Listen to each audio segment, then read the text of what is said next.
بابل کے کنویں میں قید ہاروت اور ماروت سے جب ایک عورت جادو سیکھ کر حضرت عائشہ کے پاس آئی۔ بسم اللہ الرحمن الرحیم۔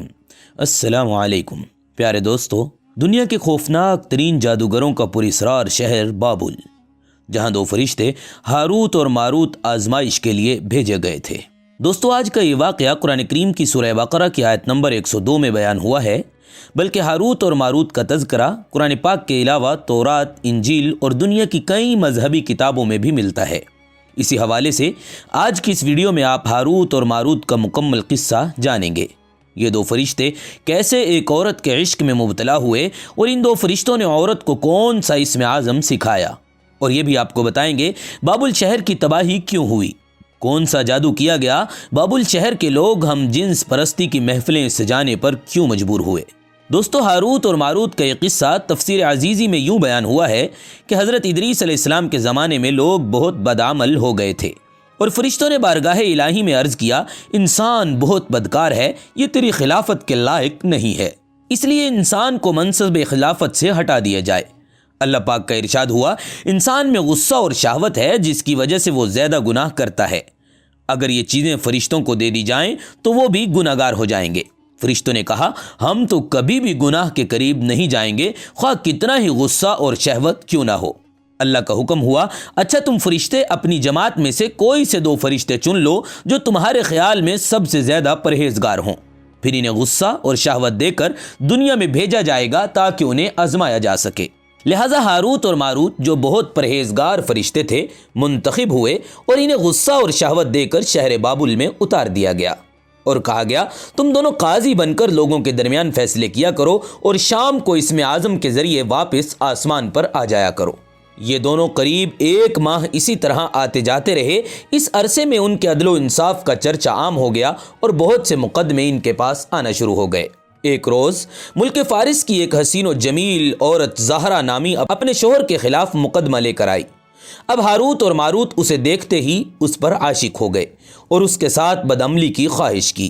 اس عورت نے کہا، میرا اور تمہارا دین الگ الگ ہے اور میرا شوہر بہت غیرت مند ہے، اگر اسے پتہ چلا تو وہ مجھے قتل کر دے گا، اس لیے اگر تم اپنی خواہش پوری کرنا چاہتے ہو تو پہلے میرے شوہر کو قتل کرنا ہوگا اور جس بت کی میں پوجا کرتی ہوں اسے سجدہ کرنا ہوگا۔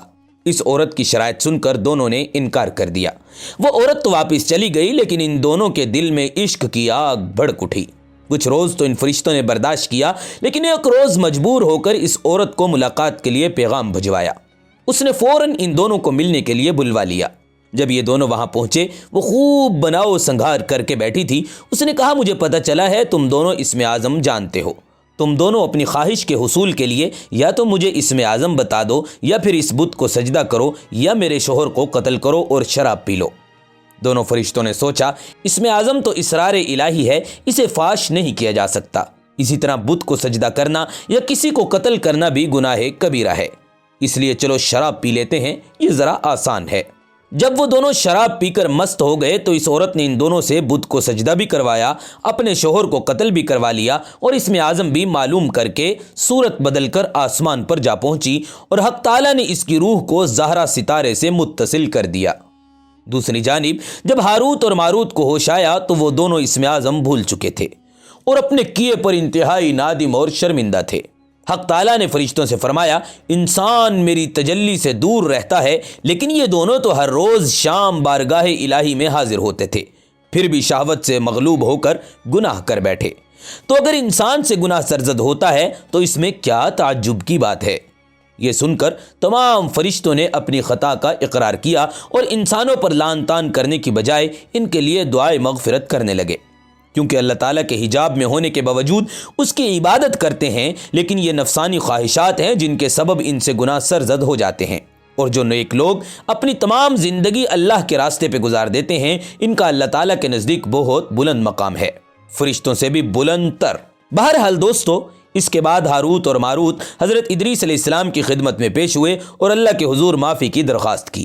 آپ نے دونوں کے لیے دعائے مغفرت کی، جس کے کئی روز بعد تک اللہ کی طرف سے جواب آیا کہ ان دونوں کو اختیار دیا گیا، چاہے تو دنیاوی عذاب قبول کر لیں یا آخرت کا عذاب قبول کریں۔ انہوں نے سوچا، دنیا کا عذاب ایک نہ ایک دن ختم ہو جائے گا، لیکن آخرت کا عذاب نہ ختم ہونے والا ہے، اس لیے دونوں نے دنیاوی عذاب قبول کر لیا۔ اللہ تعالیٰ نے حکم دیا ان دونوں کو لوہے کی زنجیروں میں جکڑ کر بابل کے کنویں میں اوندھا لٹکا دیا جائے۔ اس کنویں میں آگ جل رہی ہے اور فرشتے باری باری ان پر کوڑے برساتے ہیں اور پیاس کی شدت سے ان کی زبانیں باہر لٹک رہی ہیں، اور یہ عذاب ان پر قیامت تک جاری رہے گا۔ آخر کار ان کو نجات ملے گی، بلکہ حدیث میں ایک واقعے کا ذکر ہے کہ اسی طرح کہ حضرت عائشہ رضی اللہ تعالی عنہ کی وفات کے تھوڑا عرصہ پہلے دومت الجندل کے باشندوں میں سے ایک عورت میرے پاس آئی۔ وہ رسول اللہ سے مل کر جادو کے متعلق کسی چیز کے بارے میں کچھ پوچھنا چاہتی تھی۔ حضرت عائشہ فرماتی ہیں، جب اس عورت نے رسول اللہ صلی اللہ علیہ وسلم کو نہیں پایا تو میں نے اسے اس قدر روتے ہوئے دیکھا کہ اس کے رونے کی شدت سے مجھے ترس آ گیا۔ وہ عورت کہہ رہی تھی، مجھے ڈر ہے میں ہلاکت میں جا پڑی ہوں۔ میں نے یعنی عائشہ نے اس سے واقعے کی تفصیل پوچھی تو اس نے بتایا، میرا شوہر مجھ سے دور چلا گیا تھا۔ پھر ایک بوڑھی عورت میرے پاس آئی تو میں نے اسے شکوہ حال سنایا۔ اس نے کہا، اگر تو وہ سب کرے جس کا میں تجھے حکم دوں تو تیرا خاوند تیرے پاس لوٹ آئے گا۔ میں نے کہا، ہاں میں کرنے کے لیے تیار ہوں۔ جب رات ہوئی تو وہ میرے پاس 2 سیاہ کتوں کو لے کر آئی۔ ان کتوں میں سے ایک پر وہ خود سوار ہو گئی اور دوسرے پر مجھے سوار کروایا۔ ان کتوں کی رفتار تیز نہ تھی۔ ہم چلتے رہے یہاں تک کہ شہر بابل پہنچ کر رک گئے۔ وہاں 2 آدمی اپنے پیروں سے ہوا میں لٹکے ہوئے تھے۔ انہوں نے پوچھا، تجھے کیا ضرورت ہے اور تو کیا ارادہ لے کر آئی ہے؟ میں نے اپنی حاجت بیان کی اور کہا، جادو سیکھنا چاہتی ہوں۔ انہوں نے کہا، بے شک ہم آزمائش میں ہیں، لہٰذا تو کفر نہ کر اور واپس لوٹ جا۔ میں نے انکار کیا اور کہا، نہیں میں نہیں لوٹوں گی۔ انہوں نے کہا، تو اس تندور میں جا کر پیشاب کر۔ میں وہاں گئی تو کانپ اٹھی، میں خوف زدہ ہو گئی اور پیشاب نہ کر سکی۔ اور جو ہی ان دونوں کے پاس لوٹ کے آئی، انہوں نے مجھ سے پوچھا، کیا تو نے پیشاب کیا؟ میں نے جواب دیا، ہاں۔ انہوں نے پوچھا، کیا تو نے کوئی چیز دیکھی؟ میں نے جواب دیا، میں نے کچھ نہیں دیکھا۔ انہوں نے کہا، اس کا مطلب ہے تو نے پیشاب نہیں کیا، اپنے وطن لوٹ جا اور کفر نہ کر۔ میں نے انکار کیا، چنانچہ انہوں نے پھر کہا، اس تندور میں جا اور اس میں پیشاب کر۔ میں وہاں گئی، مجھ پہ پھر کپ کپی طاری ہو گئی اور میں ڈر گئی۔ پھر میں ان کے پاس دوبارہ لوٹی۔ انہوں نے مجھ سے پوچھا، تو نے کیا دیکھا؟ یہاں تک کہ اس نے بتایا کہ میں تیسری مرتبہ گئی اور تندور میں پیشاب کر دیا۔ پھر میں نے دیکھا کہ میرے اندر سے لوہے کے گلو بند والا ایک گھڑ سوار نکلا اور آسمان کی طرف چلا گیا۔ تب میں ان کے پاس آئی اور انہیں اس بات کی خبر دی۔ انہوں نے کہا، تو نے سچ کہا، یہ تیرا ایمان تھا جو تیرے اندر سے نکل چکا ہے، اب تو لوٹ جا۔ بس میں یعنی حضرت عائشہ نے اس عورت سے کہا، اللہ کی قسم میں اس بارے میں کچھ نہیں جانتی، اور کہا، کیا انہوں نے اس کے علاوہ بھی تجھے کچھ بتایا ہے؟ اس نے جواب دیا، ہاں ضرور بتایا ہے، آپ جو چاہیں گی وہ ہو جائے گا۔ یہ گندم کے دانے لیجئے اور ان کو زمین میں بو دیجئے۔ چنانچہ میں نے وہ دانے لے لیے اور اس نے کہا، نکل آ، تو پودے نکل آئے۔ پھر اس نے کہا، فصل کٹ جا، تو وہ فصل کٹ گئی۔ پھر اس نے کہا، آٹا بن جا، تو وہ آٹا بن گیا۔ پھر اس نے کہا، روٹی پک جا، تو روٹی پک کر تیار ہو گئی۔ جب اس عورت نے دیکھا یعنی کہ میں یعنی حضرت عائشہ رضی اللہ تعالی عنہ پھر بھی کچھ نہیں بولی تو وہ میرے سامنے شرمندہ ہو کر گر پڑی اور کہنے لگی، اے ام المؤمنین، میں نے اس کے علاوہ کچھ بھی نہیں کیا۔ چنانچہ میں نے رسول اللہ صلی اللہ علیہ وسلم کے صحابہ سے اس بارے میں دریافت کیا، لیکن انہیں بھی اس بارے میں معلوم نہیں تھا کہ اس معاملے میں کیا کیا جائے۔ جس چیز کا مکمل علم نہ ہو اس کے متعلق صحابہ اپنی رائے دینے میں احتیاط کیا کرتے تھے۔ انہوں نے صرف اتنا کہا، اگر آپ کے والدین یا ان میں سے کوئی بھی حیات ہے تو وہ آپ کے لیے کافی ہوتے۔ اس واقعے کے پیش نظر حقیقت میں یہ ہے کہ ہاروت اور ماروت کو اللہ تعالیٰ نے خیر و شر، کفر و ایمان کا علم دے دیا تھا، اس لیے وہ ہر ایک کفر کی طرف جھکنے والے کو نصیحت کرتے اور اسے ہر طرح روکنے کی کوشش کرتے۔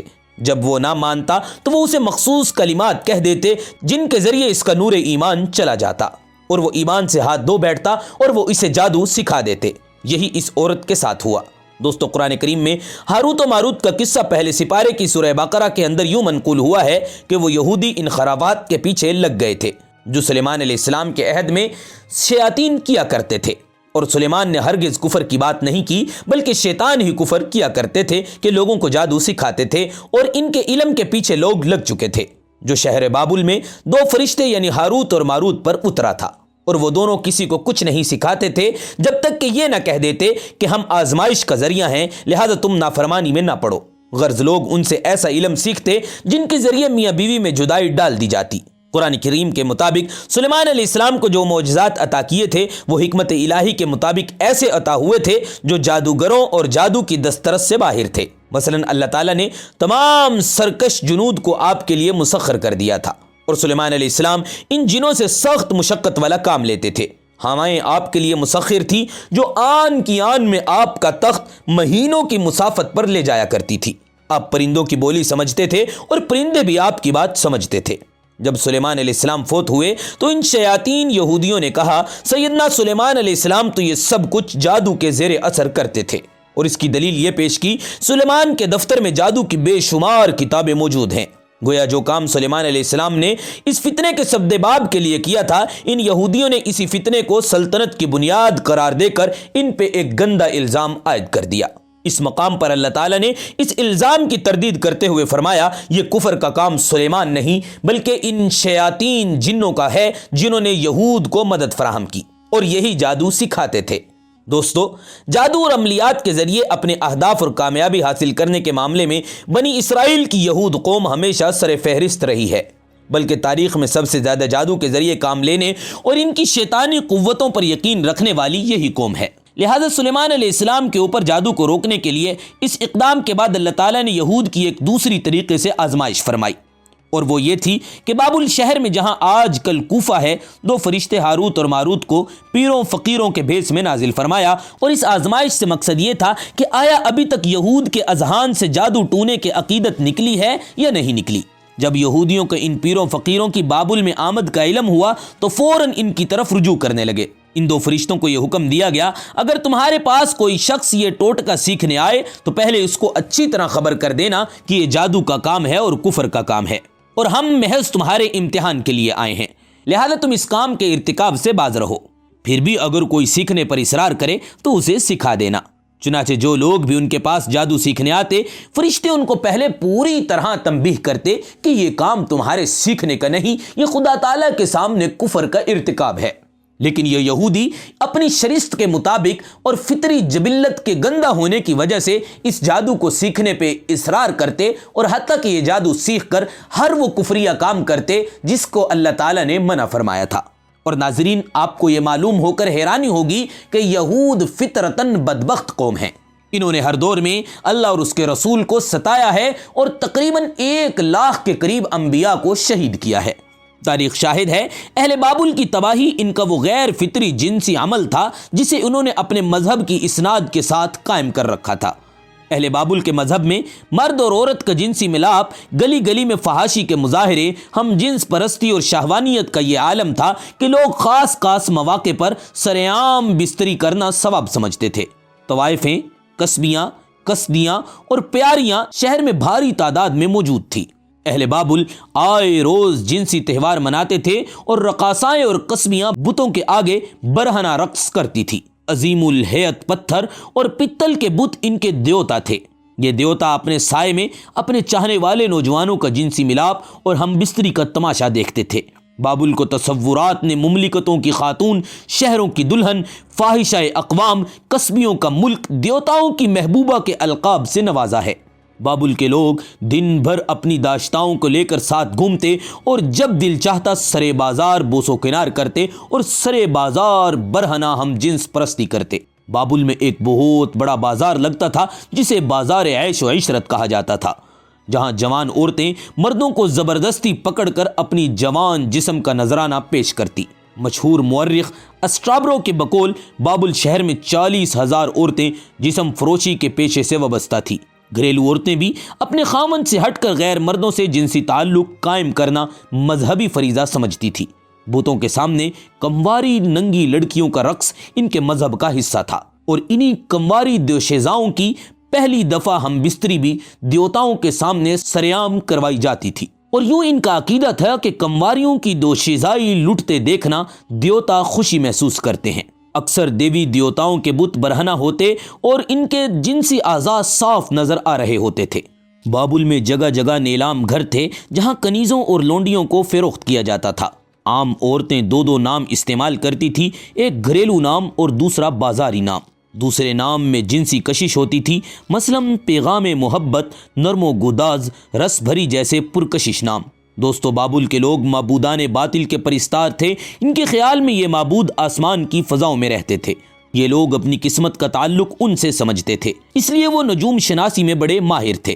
ان کے بت قدوں میں ستاروں کی پرستش ہوتی تھی۔ آج یہ سب کھنڈرات کے ڈھیر ہیں، لیکن چشم بینا کے لیے سرمہ بصیرت ہے، ان میں عجیب ہیبت ہے اور ساتھ ہی ایک اندھوناک اور نہایت حسرت امیز درس عبرت ہے۔ یاد رہے بابل شہر کوفہ کربلا کے درمیان واقع ہے۔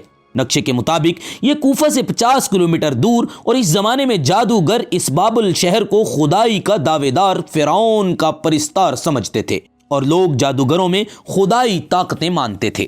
تب اللہ تعالیٰ نے ان لوگوں کی ہدایت کے لیے 2 فرشتے اتارے جو انسانی شکل میں تھے۔ ان کا نام ہاروت اور ماروت تھا۔ وہ لوگوں کو جادو سکھاتے تھے یہاں تک کہ لوگ جان جائیں کہ جادو ایک فن ہے اور یہ فن سیکھنے سے آ جاتا ہے، جبکہ نبوت کے معجزے براہ راست اللہ کا فعل ہوتا ہے جس کو سیکھنے سے حاصل نہیں کیا جا سکتا۔ اسے خدائی طاقت سمجھنا یا کسی جادوگر کو خدا سمجھنا یہ کفر ہے اور کفریہ کام ہے۔ ناظرین، ویڈیو کا خلاصہ یہ ہے کہ ہاروت اور ماروت سے متعلق اسرائیلی روایات یہودی خرافات ہیں، عصمت ملائکہ کے اجماعی عقیدہ اہل سنت کے خلاف ہیں۔ ہمیشہ یاد رکھیں فرشتے معصوم ہوتے ہیں، ان سے کوئی گناہ ثابت نہیں ہو سکتا۔ سورہ تحریم میں اللہ خود فرماتے ہیں فرشتے اللہ کی نافرمانی نہیں کرتے اور انہیں جو حکم دیا جائے وہی کرتے ہیں۔ مزید اللہ تعالیٰ فرماتا ہے وہ اللہ کے مکرم بندے ہیں اور وہ اس کی مرضی کے بغیر بات تک نہیں کرتے اور اسی کے حکم پر چلتے ہیں۔ ناظرین، جادو منتر سے قطع رحمی پیدا کرنا اور جادو کے ذریعے میاں بیوی کے درمیان جدائی ڈالنا یہودی خصلت ہے۔ افسوس ہے آج کئی مسلمان جادوگر یہی پیشہ اختیار کر چکے ہیں کہ ان کا کام ہی میاں بیوی کے درمیان جدائیاں ڈالنا ہے، اور جادوگروں اور جھوٹے عاملوں کی دکانیں اسی کام سے چل رہی ہیں، حالانکہ یہ سخت گناہ کبیرہ ہے۔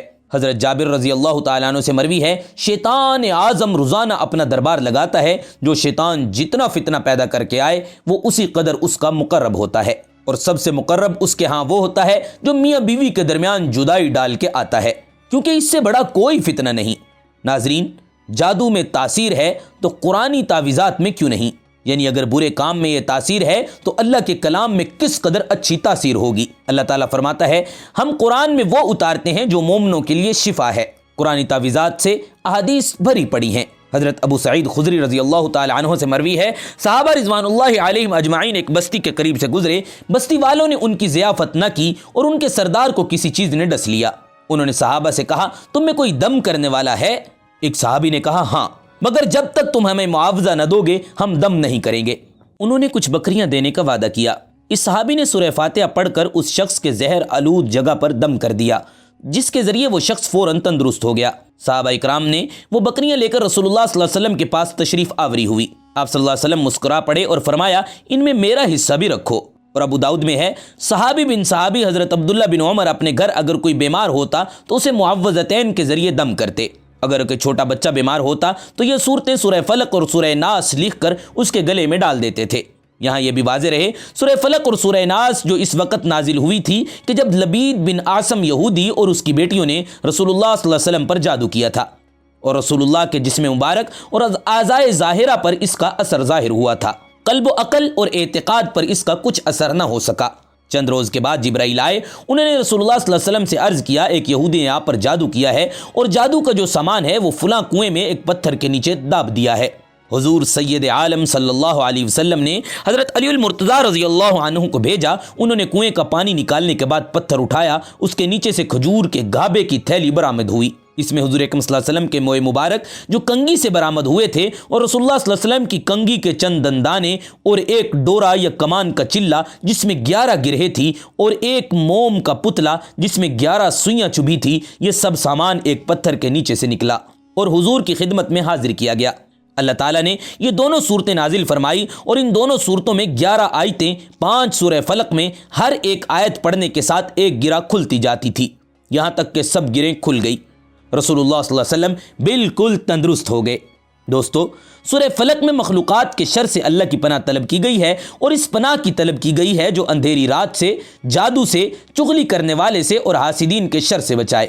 سورہ ناس میں پناہ طلب کی گئی ہے رب کی جو مالک ہے، لوگوں کا پالنے والا ہے، معبود حقیقی ہے، شیطان اور اس کے گروہ سے بچنے کے لیے جو لوگوں کے دلوں میں وسوسے ڈالتے ہیں اور ان کو بہکاتے ہیں۔ دونوں صورتیں صرف جادو کے لیے نہیں بلکہ دوسری آفتوں میں بھی کام آتی ہیں، جیسا کہ حدیث مبارکہ میں سیدنا عقبہ ابن عامر رضی اللہ تعالی عنہ فرماتے ہیں میں رسول اللہ صلی اللہ علیہ وسلم کے ساتھ حجۃ الوداع کے موقع پہ سفر کر رہا تھا، اچانک آندھی اور سخت تاریکی نے گھیر لیا تو آپ صلی اللہ علیہ وسلم نے سورہ فلق اور سورہ ناس کے ذریعے پناہ مانگی اور فرمانے لگے، اے عقبہ، ان دونوں صورتوں کے ساتھ پناہ مانگا کرو کہ کسی نے ان دونوں کے ساتھ پناہ مانگنے والے کی پناہ نہیں مانگی۔ پیارے دوستو، حدیث شریف میں آتا ہے جادو انسان کو قبر تک پہنچا دیتا ہے۔ یہ بات ذہن میں رہے کہ اللہ کے حکم سے جادو کے اثرات کا کسی شخص پہ ہو جانا قرآن و حدیث دونوں سے ثابت ہے۔ جب سے خالق کائنات نے یہ دنیا تخلیق فرمائی ہے، اس وقت سے دو نظام ایک دوسرے کے متوازی چل رہے ہیں، ایک مادی یعنی ظاہری نظام، دوسرا روحانی یعنی مخفی نظام۔ جس طرح مادی نظام کے کچھ اصول و ضوابط ہیں، اسی طرح روحانی نظام کے بھی اصول و ضوابط ہیں۔ سفلی جادو کے مقابلے میں روحانی علم عطا کیا گیا ہے تاکہ کسی بھی سفلی جادو کے برے اثرات کا روحانی علم کے ذریعے سدباب کیا جا سکے۔ جادو ایک سفلی علم ہے جس کے رد اور توڑ کے لیے اللہ تعالیٰ نے اپنے پیارے حبیب جناب رسالت مآب صلی اللہ علیہ وسلم کو روحانی علم سے مشرف فرمایا۔ لہذا آپ پر جب جادو کے اثرات ہوئے، اللہ تعالیٰ نے قرآن کریم کی دو صورتیں سورہ فلق اور سورہ ناس ملائکہ کے ذریعے بھیج دیں۔ ناظرین، یہ دو صورتیں جادو کے توڑ کا بہترین علاج ہیں۔ ناظرین، جادو کا حکم یہ ہے کہ اگر کالا جادو کیا جائے جس میں شیطان سے مدد طلب کی جائے اور اسے خوش کرنے کے لیے کفریہ کام کیے جائیں، تو یہ کرنے والے اور کروانے والے دونوں کا ایمان سلب کر لیتا ہے۔ اگر جادو دوائیوں اور جڑی بوٹیوں کے ذریعے کیا جائے تو یہ ظلم و زیادتی اور گناہ کبیرہ کے زمرے میں آتا ہے۔ ام المومنین سیدہ حفصہ رضی اللہ تعالی عنہ پر ان کی باندی نے جادو کیا تھا۔ ام المومنین نے بطور سزا اسے قتل کرنے کا حکم دیا تو اسے قتل کر دیا گیا۔ عمر فاروق نے اپنی وفات سے 1 برس پہلے انیس کو یہ خط لکھا کہ ہر جادوگر کو قتل کر دیا جائے، اور انیس کہتے ہیں ہم نے ان کے حکم کی تعمیل کرتے ہوئے 3 جادوگروں کو قتل کر دیا۔ جندب الخیر فرماتے ہیں جادوگر کی سزا قتل ہے۔ دوستو، اگر کسی کو جادوگری جیسے سنگین جرم کا شبہ ہو تو اسے خود کوئی اقدام کرنے کی بجائے فوری طور پر ریاستی اداروں اور متعلقہ حکام کو اطلاع دینی چاہیے۔ قانون کی پاسداری ہم سب کا پہلا فریضہ ہے، اور آپ کو معلوم ہونا چاہیے حکومت پنجاب نے جادو کے سدباب کے لیے قانون سازی مکمل کر لی ہے۔ جادوگر کو 10 سال کی قید اور جرمانے کی سزا متعین کر دی گئی ہے۔ اللہ تعالیٰ سے دعا ہے اللہ تعالیٰ ہمیں حاسدین کے شر اور جادوگروں کے فتنے سے محفوظ فرمائے۔ ناظرین، جادو سے بچنے کے لیے روزانہ رات کو سونے سے پہلے سورہ فلق اور سورہ ناس کی تلاوت ضرور کیا کریں۔ یہ دونوں صورتیں ہر قسم کے جادو، جنات اور شیطانی اثرات سے محفوظ رہنے کا بہترین ذریعہ ہیں، اور اللہ تعالیٰ پر کامل بھروسہ رکھیں۔ اللہ تعالیٰ نے انسانوں کی حفاظت کے لیے فرشتے مقرر کر رکھے ہیں جو انسانوں کو جادو اور جناتی اثرات سے حفاظت میں رکھتے ہیں۔ اللہ تعالیٰ سے دعا مانگتے رہنا ہر انسان اور ہر مسلمان کا پہلا فریضہ ہے۔ اپنی دعاؤں میں یہ بات شامل رکھیں کہ اللہ تعالیٰ ہمیں جادو کے برے اثرات سے محفوظ رکھے، آمین یا رب العالمین۔ ناظرین، اگر آپ کو ہماری یہ آج کی ویڈیو پسند آئی ہے تو چینل کو سبسکرائب کرنے کے ساتھ ساتھ اس ویڈیو کو اپنے دوستوں کے ساتھ ضرور شیئر کیجیے گا، اور نئی آنے والی ویڈیو میں انتظار کرتے رہیے گا۔ تب تک کے لیے اللہ حافظ۔